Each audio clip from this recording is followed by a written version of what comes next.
مدد حاصل کرو کس سے؟ صبر سے اور نماز سے۔ ان اللہ مع الصابرین، جان لو کہ اللہ تعالیٰ صبر کرنے والوں کے ساتھ۔ اور سنیے اب یہ آیت اہم ترین ہے صبر کے موضوع پر۔ وَلَنَبْلُوَنَّكُمْ بِشَيْءٍ مِّنَ الْخَوْفِ وَالْجُوعِ وَنَقْصٍ مِّنَ الْأَمْوَالِ وَالْأَنفُسِ وَالثَّمَرَاتِ وَبَشِّرِ الصَّابِرِينَ، اور دیکھو ہم تمہیں آزمائیں گے۔ وَلَنَبْلُوَنَّكُمْ، ہم لازماً آزمائیں گے تمہیں، بِشَيْءٍ مِّنَ الْخَوْفِ، خوف کی کیفیت طاری کر کے، والجوع، بھوک، فقر اور فاقہ، ونقص من الاموال، مالی نقصان، والانفس، جانی نقصان، والثمرات، اور ثمرات، پھلوں اور میووں کا نقصان۔ میرے نزدیک یہاں پر ثمرات کا مفہوم ایک اور بھی ہے۔ ایک تو صاف تھا کھجور کی فصل تیار ہے، غزوہ تبوک جانے کا حکم مل گیا، کون اتارے گا؟ اور کھجور وقت پر اتری نہیں، برباد ہو جائے گی۔ یہ ہو رہا ہے نا میووں کا نقصان۔ اور میرے نزدیک یہاں یہ بھی ہے، بسا اوقات بہت سی محنتوں کا نتیجہ انسان دیکھتا ہے کہ ضائع چلا گیا، میں نے 10 سال محنت کی، حاصل کوئی نہیں نکلا۔ یہ ثمرات کیا ہے؟ محنتیں، محنتوں کے ثمرات کا ضیاع۔ کوشش آپ نے کی، قسمت کی خوبی دیکھیے، ٹوٹی کہاں کمن، 2-4 ہاتھ جب کے لبے بام رہ گئے۔ Be prepared. ایک شاعر کے یہ اشعار ہیں، وہ کمیونسٹ تھا، میں نام بھی نہیں لیتا، لیکن یہ کہ یہ اسی انقلابی، چونکہ ان کا بھی ایک انقلابی نظریہ ہے، انقلابی عمل میں یہ سارے مراحل آتے ہیں۔ کوئی سیٹ بیک آیا، فرض کیجئے کوئی ناکامی ہو گئی، تو اپنے ساتھیوں کو دل بندھانے کے لیے یہ فصل امیدوں کی ہمدم اس بار بھی غارت جائے گی، سب محنت صبحوں شاموں کی اب کے بھی اکارت جائے گی۔ میرے نزدیک یہ ثمرات کا جو لفظ یہاں آیا ہے، وَنَقْصٍ مِّنَ الْأَمْوَالِ وَالْأَنفُسِ وَالثَّمَرَاتِ، سب محنت صبحوں شاموں کی اب کے بھی اکارت جائے گی۔ دھرتی کے کونوں کھدروں میں پھر اپنے لہو کی کھاد بھرو، پھر مٹی سینچو اشکوں سے، پھر اگلی رت کی فکر کرو، پھر اگلی رت کی فکر کرو، جب پھر ایک بار اجڑنا ہے۔ ایک فصل پکی تو بھر پایا، تب تک تو یہی کچھ کرنا ہے۔ ایک مقصد ہے سامنے، انقلاب برپا کرنا ہے۔ ایک کوشش ناکام ہو جائے کوئی پرواہ نہیں، نیکسٹ، پھر تیار رہو ناکامی کے لیے۔ ایسا نہ ہو جو انگریزی میں کہتے ہیں hope for the best but be prepared for the worst. ایسا نہ ہو کہ دوسری مرتبہ ناکام ہو کے بددل ہو جاؤ، تمہاری ہمتیں جواب دے جائیں، نہیں، پہلے سے تیار رہو کہ دوسری مرتبہ بھی ناکامی آئے تو آئے، لیکن جب تک کہ کامیابی حاصل نہیں ہوتی ہمیں یہ کام کیے چلے۔ صبر کا مادہ نہیں ہوگا تو آپ کام نہیں کر سکیں گے۔ اور اسی کا ایک دوسرا رخ ہے، جب آپ دعوت حق کے لیے کھڑے ہوں گے، پہلا قدم کیا آتا ہے؟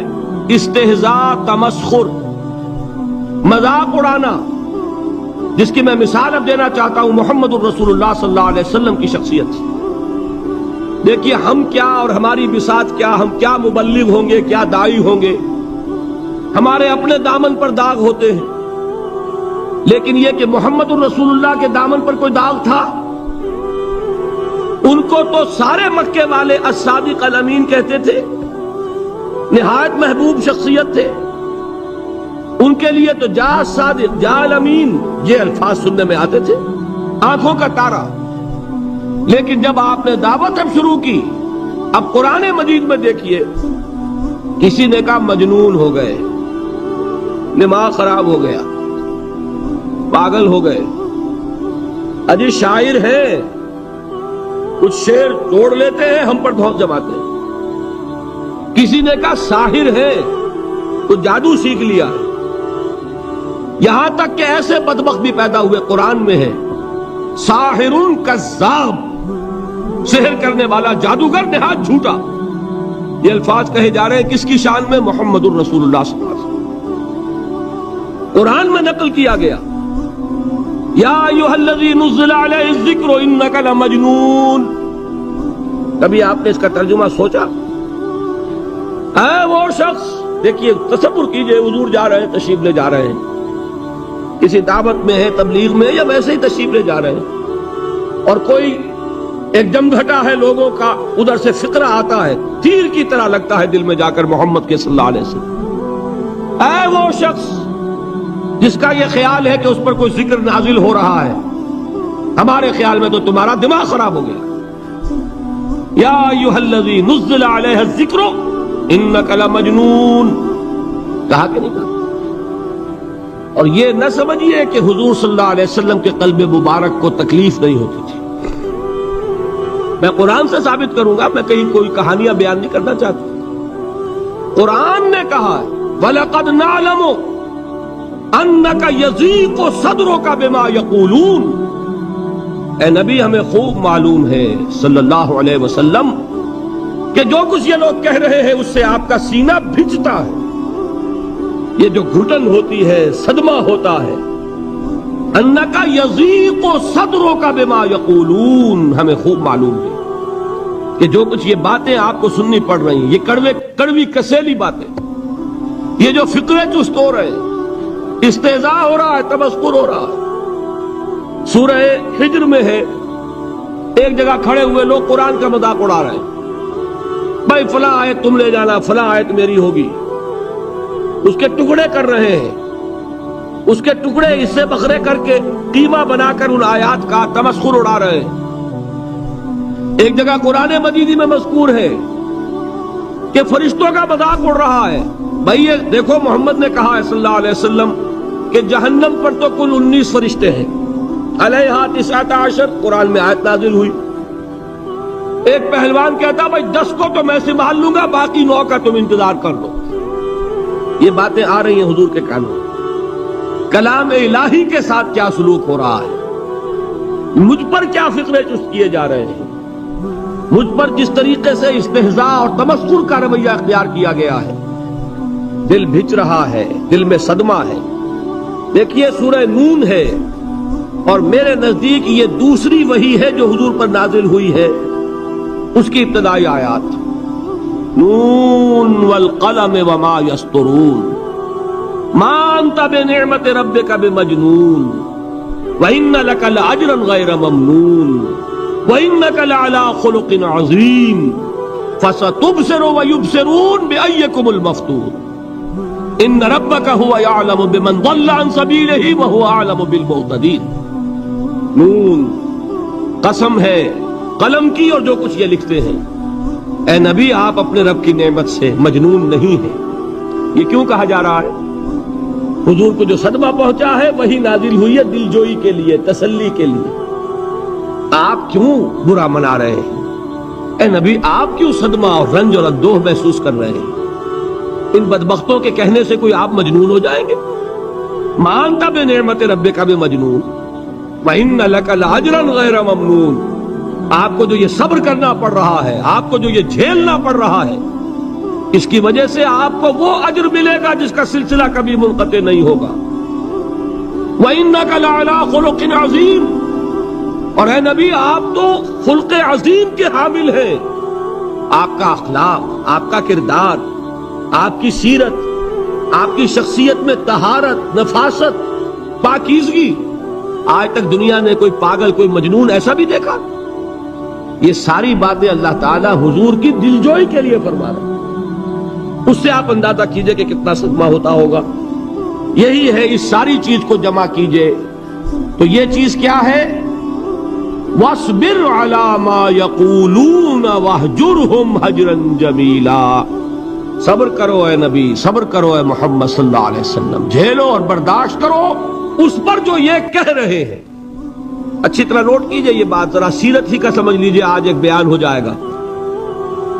یوں سمجھیے جب حضور نے یہ کہا کہ مجھ پر وحی نازل ہوئی، فرشتے سے ملاقات ہوئی، تو اب وہ چہمے گوئیاں شروع ہو گئی، معلوم ہوتا دماغ خراب ہو گیا۔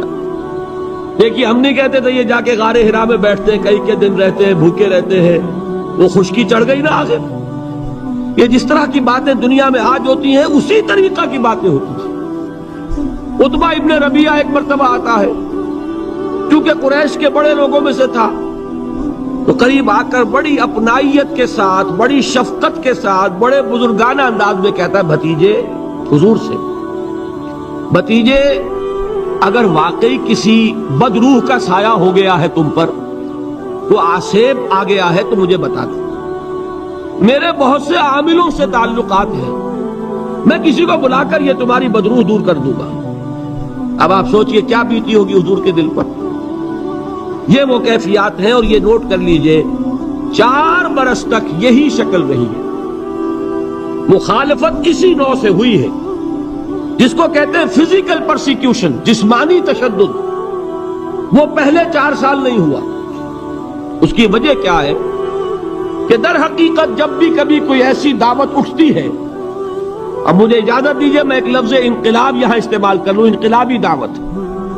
کل میں نے کہا تھا نا، ایک ہوتی ہے خالص مذہبی تبلیغ، ایک ہوتی ہے انقلابی تبلیغ۔ مذہبی تبلیغ کی سب سے بڑی مثال عیسائیت کی تبلیغ، اور انقلابی تبلیغ کی سب سے بڑی مثال اشتراکی تبلیغ۔ میں باہر سے مثالیں دے رہا ہوں، اندر سے نہیں دینا چاہتا۔ آگے یہ کہ یہ قدر گفتے باقی فکر کن، آگے انسان اپنی عقل سے کام لے، سوچے، غور و فکر کرے۔ تو یہ انقلابی تبلیغ تھی محمد الرسول اللہ صلی اللہ علیہ وسلم۔ اور انقلابی تبلیغ کے اندر یہ بات جان لیجئے کہ پہلا رد عمل جو ہوتا ہے معاشرے کا وہ یہ ہوتا ہے کہ کوئی ایسی بات گھبرانے کی نہیں ہے، ایک آدمی کا دماغ خراب ہو گیا ہے اور کچھ سر پھرے قسم کے چند نوجوان اس کے ساتھ ہیں، ایسی کیا بات ہے گھبرانے کی؟ مشت خاک ہے، بس ان کو چٹکیوں میں اڑاؤ، جو چٹکیوں میں اڑانا کہلاتا ہے نا۔ اسی کو قرآن مجید میں ایک اور جگہ کہا گیا ہے، یریدون لیطفئوا نور اللہ بافواہہم، یہ چاہتے ہیں کہ اللہ کے نور کو اپنے منہ سے بجھا دیں، پھونکے مار کے ہی بس۔ تو پہلا رد عمل جو ہوتا ہے ایک نظام کا، ایک کسی انقلابی دعوت کے خلاف، وہ رد عمل ہوتا ہے استہزاء، تمسخر، مذاق کرو، ان کو جس کو آپ انگریزی میں کہتے ہیں ڈی مورلائز کر دو، ان کی ہمتیں جو ہے وہ ٹوٹ جائیں، ان کو اس طریقے سے، اسی کا نام ہے آج کل کی اصطلاح میں کیریکٹر اسیسینیشن، ان کی شخصیتیں جو ہیں ان کو داغدار کر دو، ان کا اعتبار ختم کر دو، ان کا استہزاء کرو، تمسخر کرو۔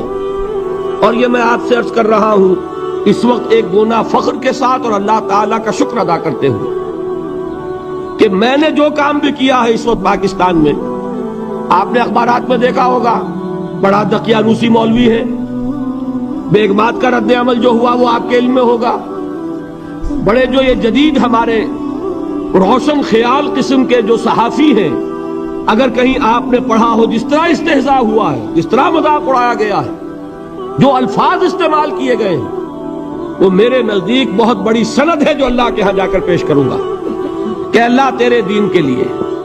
میں نے اپنے گھر سے کوئی بات نہیں کہی، میں نے جو بات کہی وہ جو شریعت محمدی کی بات ہے وہ کہی۔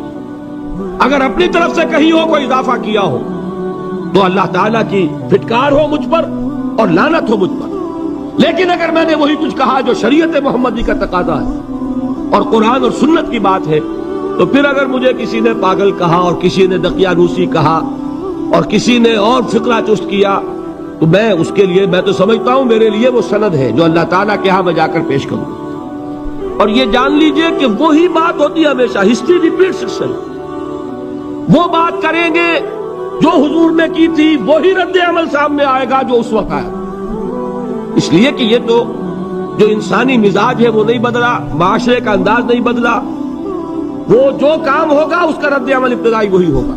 اور اس میں در حقیقت امتحان ہوتا ہے صبر کا۔ کیا دل شکستہ ہو کر بیٹھ رہے گا انسان؟ ہمت جواب دے جائے گی، کمر ٹوٹ جائے گی، قوت ارادی اور عزیمت جو ہے مزمحل ہو جائے گی، پھونکوں سے چراغ بجھ جائے گا۔ یہ جو میں نے آیت آپ کو سنائی تھی اس کا بڑی خوبصورت کے ساتھ ترجمہ کیا ہے مولانا ظفر علی خان نے کہ نور خدا ہے کفر کی حرکت پہ خندہ زن، پھونکوں سے یہ چراغ بجھایا نہ جائے گا۔ یریدون لیطفئوا نور اللہ بافواہہم واللہ متم نورہ ولو کرہ الکافرون، یہ چاہتے ہیں کہ اپنے منہ کی پھونکوں سے اللہ کے نور کو بجھا دیں، حالانکہ اللہ تعالیٰ تو اپنے نور کا اتمام فرما کر رہے گا۔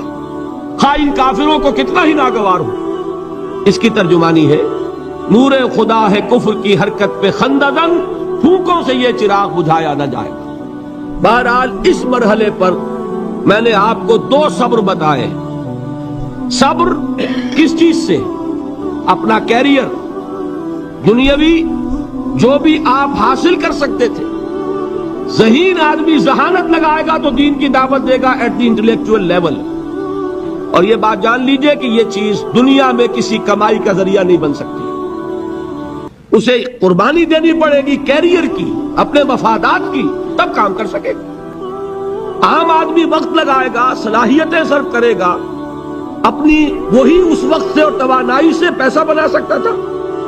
آج کل تو آپ کو معلوم ہے کہ بڑی سادی ہو گئی ہے یہ حساب کتاب کی بات، بہت سادہ۔ ایک انسکلڈ لیبرر کا 1 گھنٹہ برابر ہے اتنے روپے کے، ایک سکلڈ لیبرر کا 1 گھنٹہ برابر ہے اتنے روپے کے۔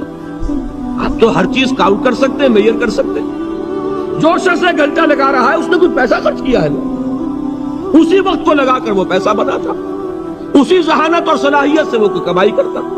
ادھر لگایا تو وہ جو کمی ہو رہی ہے اس کو برداشت کرنا، اس کو جھیلنا اور خوش دلی سے برداشت کرنا، یہ سمجھنا کہ در حقیقت یہ سب کچھ کیا ہے کہ اللہ تعالیٰ کے ہاں اس کا اجر و ثواب ملے گا۔ یہ صبر کا ایک رخ، اور استہزاء ہو، تمسخر ہو، مذاق اڑے، فقرے چست ہو، دقیانوسی کہا جائے، ریئیکشنری کہا جائے، یہ بڑے ریئیکشنری ہے، یہ بڑے پچھلے زمانے کے لوگ ہیں، اگلے وقتوں کے ہیں یہ لوگ، انہیں کچھ نہ کہو۔ جو کہا جائے سنو، وَاصْبِرْ عَلَى مَا يَقُولُونَ وَاهْجُرْهُمْ هَجْرًا جَمِيلًا، اور صبر کیجئے محمد صلی اللہ علیہ وسلم۔ دیکھیے کوئی پہلو ایسا نہیں ہے جس میں ہمیں ہدایت قرآن مجید سے اور سیرت محمد صلی اللہ علیہ وسلم سے مل نہ جائے۔ اگر اللہ تعالیٰ مقام دعوت پر فائز ہونے کی توفیق عطا فرما دے تو جو مرحلے پیش آئیں گے وہ آپ کو نظر آ جائیں گے سیرت محمدی میں صلی اللہ علیہ وسلم، اور اس وقت حضور سے جو کہا گیا اس سے آپ کے دل پر بھی، اس کے زخمی جو آپ کا دل ہے، آپ کے احساسات ہیں، اس پر مرہم رکھا جائے گا۔ وَلَقَدْ نَعْلَمُ أَنَّكَ يَضِيقُ صَدْرُكَ بِمَا يَقُولُونَ، ہمیں خوب معلوم ہے کہ جو کچھ آج تمہیں سننا پڑ رہا ہے اس سے تمہارا سینہ بھجتا ہے، تمہیں رنج اور صدمہ ہوتا ہے، لیکن وَاصْبِرْ عَلَى مَا يَقُولُونَ، جو کچھ یہ کہہ رہے ہیں اس پر صبر کیجئے، اس کو جھیلیے اور برداشت کہ عادت پڑے گی۔ پھر معاشرے کی درستی کے لیے ضروری ہے کہ بدلا ہو۔ ایک تھپڑ اس نے لگایا ہے تو تھپڑ اس کے لگے تو اس کے بھی 14 طبق روشن ہو، تاکہ کسی اور کو تھپڑ مارنے کی ضرورت اس میں نہ ہو۔ یہ صحیح ہے کہ معاشرے کی درستی اسی میں، لیکن جو دعوت کا معاملہ ہے بالکل جدا ہے، اس کے قانون اور ہے۔ حضرت مسیح کے الفاظ کیا تھے یا نہیں، بہرحال انجیل میں یہ ہے، اور میں جو بات عرض کر رہا ہوں وہ یہ ہے کہ وہ بالکل صحیح ہے۔ مقام دعوت کے دوران یہی طرز عمل صحیح ہے، اور یہی طرز عمل محمد رسول اللہ نے صلی اللہ علیہ وسلم اپنے ساتھیوں کو تلقین فرمایا۔ وہ کیا ہے؟ وہ الفاظ جو ہے انجیل کے وہ یہ ہے کہ اگر کوئی تمہارے داہنے گال پر تھپڑ مارے بایاں بھی پیش کر دو، اگر کوئی تمہارا چغا لینا چاہے نالش کر کے تو تم اس کو کرتا بھی اتار کے دے دو، اگر کوئی تمہیں بیگار میں 1 کوس لے کے جانا چاہے تم 2 کوس اس کے ساتھ جاؤ۔ اس پر کہا گیا کہ یہ بڑی غیر فطری تعلیم ہے، یقیناً قانون کے اعتبار سے غیر فطری ہے، دعوت کے اعتبار سے یہ لازمی ہے۔ یہی دعوت کا یہی قانون ہے جو 12 برس تک مکے میں محمد الرسول اللہ نے نافذ کیا۔ صحابہ کو کیا حکم تھا؟ تمہیں کتنا ہی مارا جائے تم جواب میں کوئی کارروائی نہیں کر سکتے۔ نو ریزسٹنس، نو ریٹیلیشن۔ ریزسٹنس تو ہے، پیسو ریزسٹنس۔ ریزسٹنس کیا ہے؟ کہ پیچھے مت ہٹنا۔ وہ سارا دباؤ کیوں دے رہے تھے کہ تم اپنا تعلق منقطع کرو محمد سے صلی اللہ علیہ وسلم، تم توحید کو چھوڑو، اپنے آبائی دین میں آؤ۔ اسی کے لیے پریشرائز کر رہے تھے نا۔ حضرت بلال کو مار رہا ہے امیہ ابن خلف، حضرت خباب بن الارت رضی اللہ تعالی عنہ کو دہکتے ہوئے انگارے زمین میں بچھا کر اور اس کے اوپر ننگی پیٹھ لٹا دیا گیا۔ آپ ذرا تصور کیجئے، ایک شخص دیکھ رہا ہے کہ دہکتے ہوئے انگارے بچھائے جا رہے ہیں، یہ میرے لیے تیار کیے جا رہے ہیں، اور پھر حکم دیا جاتا ہے کرتا اتار دو، کرتا اتار دیتا ہے، لیٹ جاؤ، لیٹ جاتا ہے۔ کیوں؟ بڑی غیر فطری بات ہے یہ تو، اسے ہاتھ پاؤں مارنے چاہیے۔ ایک آدمی ڈیسپریٹ ہو جائے تو آپ کو معلوم ہے اس کے اندر طاقت بہت آ جاتی ہے، اسے نظر آ رہا ہو کہ مجھے تو بھون دیں گے، کباب بنا دیں گے، تو اگر اسے اجازت ہو 2-4 کو مار کر مرے گا۔ اجازت نہیں، محمد نے ہاتھ باندھ دیے صلی اللہ علیہ وسلم، تمہیں اجازت نہیں ہاتھ اٹھانے کی۔ یہ بعد میں سورہ نساء میں یہ الفاظ نازل ہوئے کہ اے مسلمانوں، ایک زمانہ یہ تھا کہ تمہیں حکم تھا کفو ایدیکم، اپنے ہاتھ بندھے رکھو، you are not allowed to retaliate, ڈٹے رہو، جمے رہو، کھڑے رہو، صبر کرو، جھیلو، برداشت کرو، پیچھے نہ ہٹنا، نہ محمد کے دامن کو چھوڑنا صلی اللہ علیہ وسلم، نہ توحید کا دامن چھوڑنا، لیکن ہاتھ اٹھانے کی اجازت نہیں۔ بتائیے کہاں گیا قانون؟ قانون تو یہ ہے کہ بدلہ لو، لیکن وہ قانون تو اس وقت نافذ ہوگا جب انقلاب آ جائے گا، اسلامی حکومت قائم ہو جائے گی، تب آئے گا نا قانون۔ ابھی مرحلہ ہے انقلابی عمل کا، ابھی تو انقلاب لانا ہے، اسلامی حکومت قائم کرنی ہے۔ اس پروسیس کے تقاضے کچھ اور ہیں۔ اس میں جو پہلا مرحلہ ہے وہ پیسو ریزسٹنس کا ہے، صبر۔ یہی وجہ ہے، دیکھیے مکی صورتوں میں خود نبی اکرم صلی اللہ علیہ وسلم کو اتنے مختلف پیرایوں میں صبر کا حکم دیا گیا۔ کچھ مثالیں میں دے چکا ہوں، وَلِرَبِّكَ فَاصْبِرْ، اسی طریقے سے وَاصْبِرْ كَمَا صَبَرَ أُولُو الْعَزْمِ مِنَ الرُّسُلِ، اے نبی صبر کیجئے جیسے کہ صبر کیا ہمارے اولو العزم رسولوں نے۔ وَاصْبِرْ وَمَا صَبْرُكَ إِلَّا بِاللَّهِ، اے نبی صبر کیجئے، اور آپ کا صبر تو اللہ ہی کے سہارے ہے۔ وَاصْبِرْ لِحُکْمِ رَبِّكَ، یہ سورہ نون جس کی ابتدائی آیات میں نے آپ کو سنائی، نون والقلم وما یسطرون ما انت بنعمت ربک بمجنون، اس کا اختتام کیا ہوتا ہے؟ وَاصْبِرْ لِحُکْمِ رَبِّكَ وَلَا تَكُنْ كَصَاحِبِ الْحُوتِ إِذْ نَادَىٰ وَهُوَ مَكْظُومٌ، اے نبی صبر کیجئے اپنے رب کے فیصلے کا، انتظار کیجئے، اور اس مچھلی والے کے مانند نہ ہو جائیے۔ مچھلی والا کون؟ حضرت یونس علیہ السلام۔ مچھلی والے نے اپنے دینی حمیت اور غیرت جو تھی اس کی وجہ سے اللہ کے حکم کا انتظار نہیں کیا، اپنی قوم کو چھوڑ کر چل دی۔ نبی کا، رسول کا یہ معاملہ ہوتا ہے، جیسے کہ آپ کو معلوم ہے کوئی افسر ہے کسی حکومت کا، وہ اپنی پلیس آف ڈیوٹی کو نہیں چھوڑ سکتا، he must stick to his place of duty. بڑے افسرز کے لیے تو یہ بہت بہت اہم بات ہے۔ تو اے رسول، جہاں آپ کو ہم نے تعینات کیا ہے آپ وہاں سے ہل نہیں سکتے، کہ ذرا مخالفت ہوئی، لوگوں نے فکرے تست کیے اور آپ کہیں اور چل دیے، دفع ہوئیے، یہ بات نہیں سننا چاہتے، میں کسی اور کو سناؤں گا، ہو سکتا ہے نا؟ ہم تو کرتے ہیں نا یہ، اس لیے کہ ہمیں تو اللہ نے کہیں تعینات تو نہیں کیا نا۔ اگر ایک جگہ کے لوگ بات نہیں سنتے، چلو بھائی ہم کہیں اور جائیں گے، وہاں بات سنائیں گے۔ لیکن رسول کا معاملہ ہوتا ہے جو اس کی پلیس آف اپوائنٹمنٹ ہے، he cannot leave his place without the express permission of Allah سبحانہ و تعالی۔ آپ نے یہ سنا ہوگا، سیرت کی تقاریر میں پڑھا ہوگا کہ مدینے کی طرف ہجرت کی اجازت حضور نے تمام صحابہ کو دے دی، خود منتظر رہے جب تک کہ اللہ کی طرف سے اجازت نہیں آ گئی۔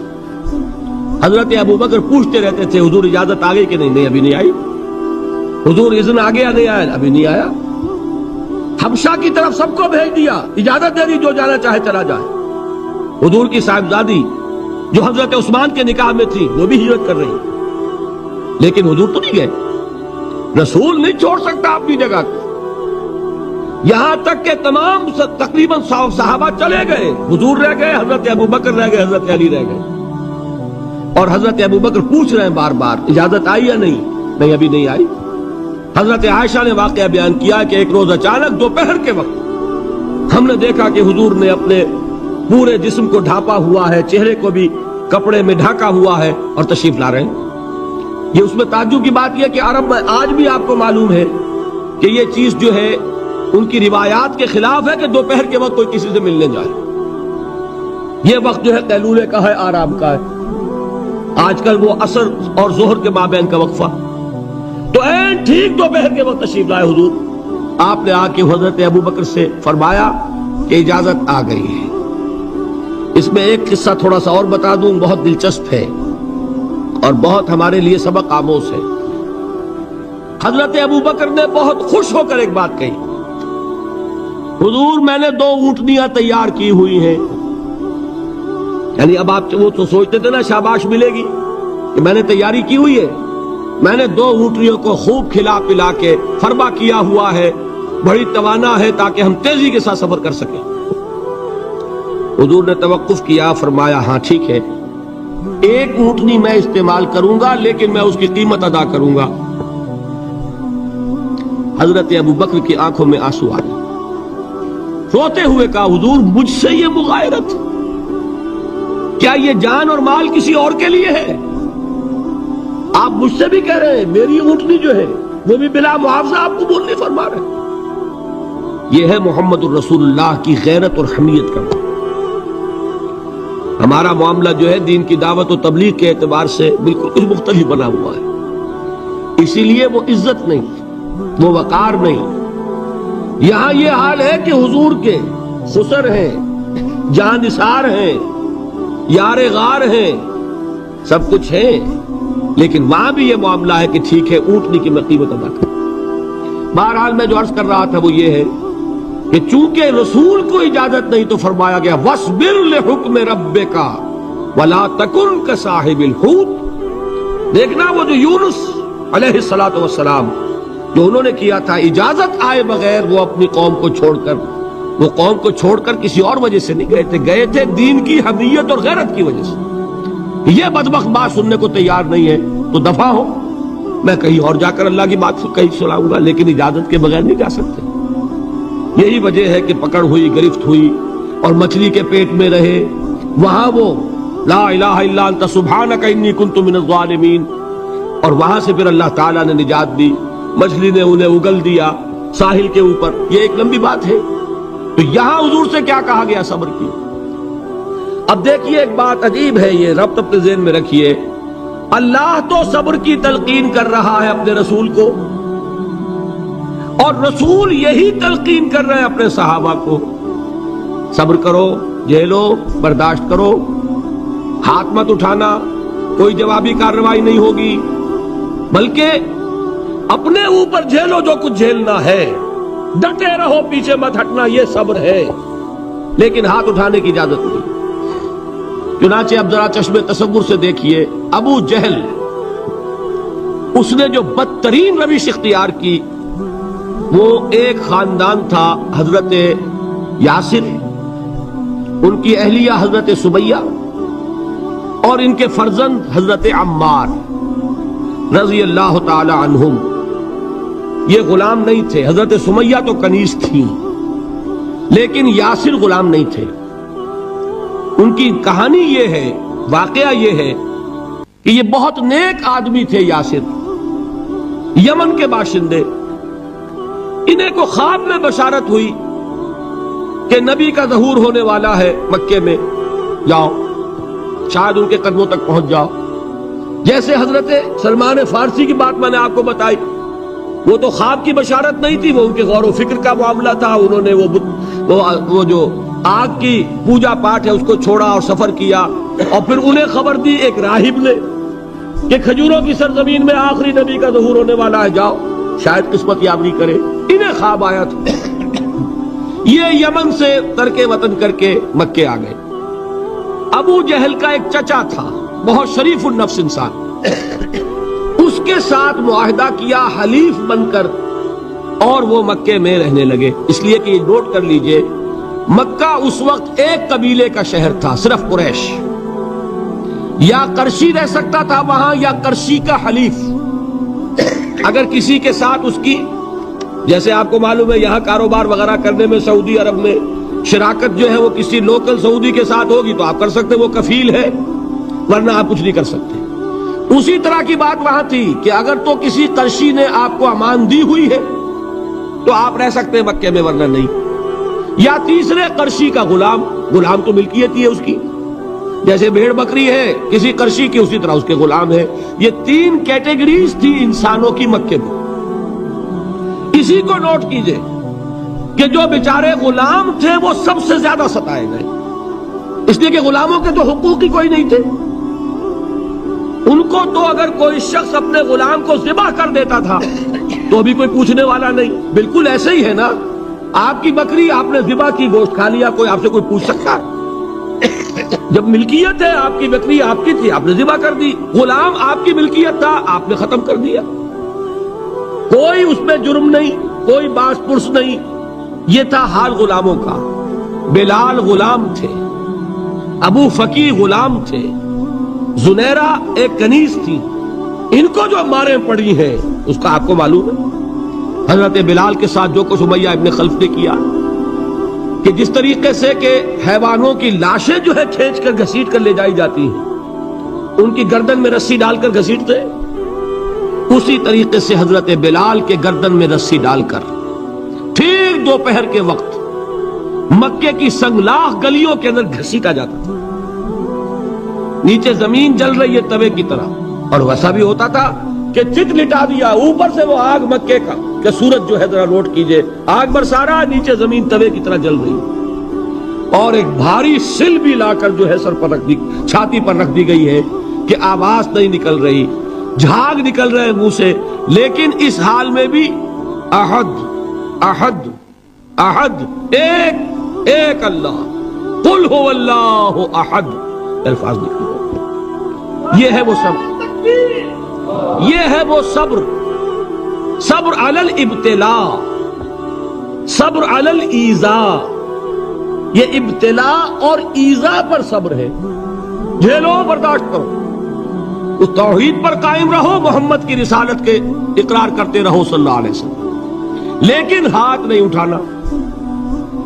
اب میں آپ کو بتا رہا تھا یہ تو غلام تھے، یہ جو تھے یاسر یہ حلیف تھے، غلام تو نہیں تھے نا. البتہ وہ ابو جہل کے چچا کی کنیز تھی یہ سمیہ، انہوں نے اجازت لے کر ان سے نکاح کر لیا. یہ تو کنیز رہیں گی.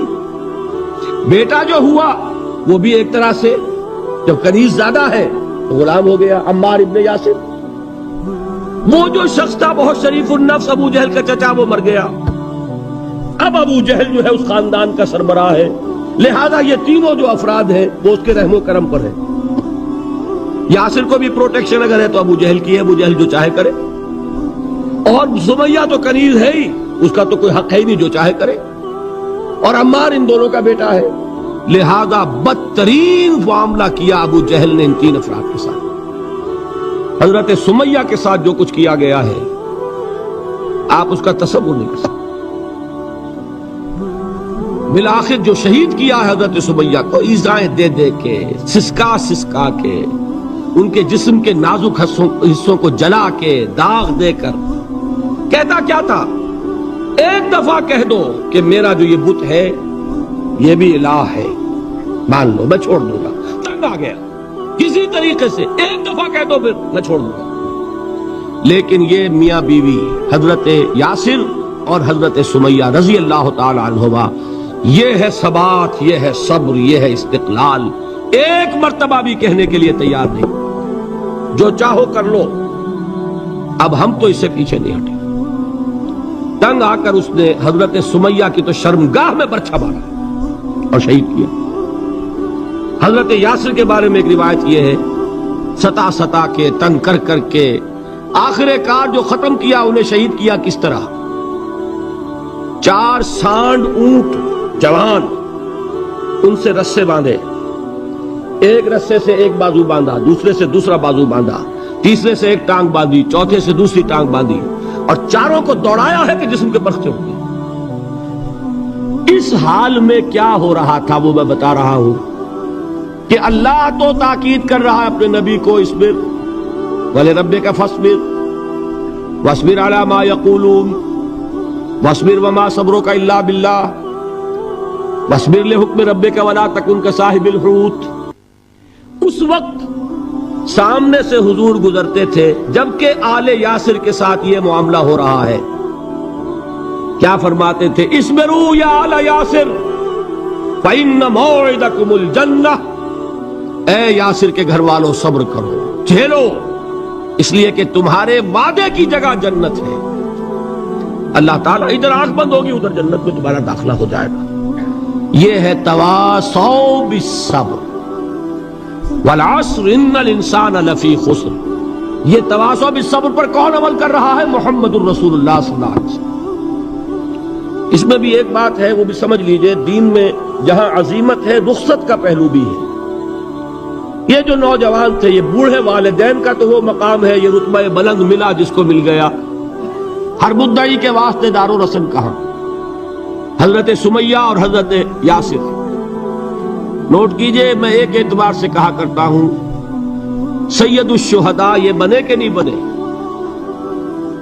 ان کو جو فوقیت حاصل ہوئی، الفضل للمتقدمین، سب سے پہلی جان دینے والی یہ خاتون اور سب سے پہلی جان دینے والا اللہ کے لیے، توحید کے لیے، محمد کی رسالت کے لیے صلی اللہ علیہ وسلم.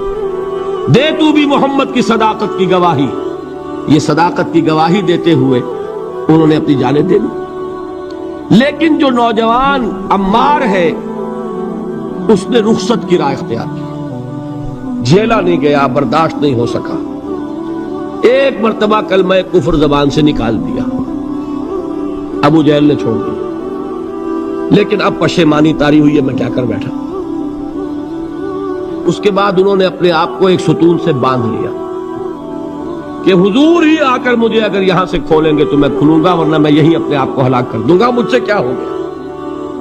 حضور خود تشریف لائے، دست مبارک سے کھولا، کہا کہ یہ بھی دین میں اجازت ہے، کلمہ کفر کہہ کر جان بچا لینے کی اجازت ہے.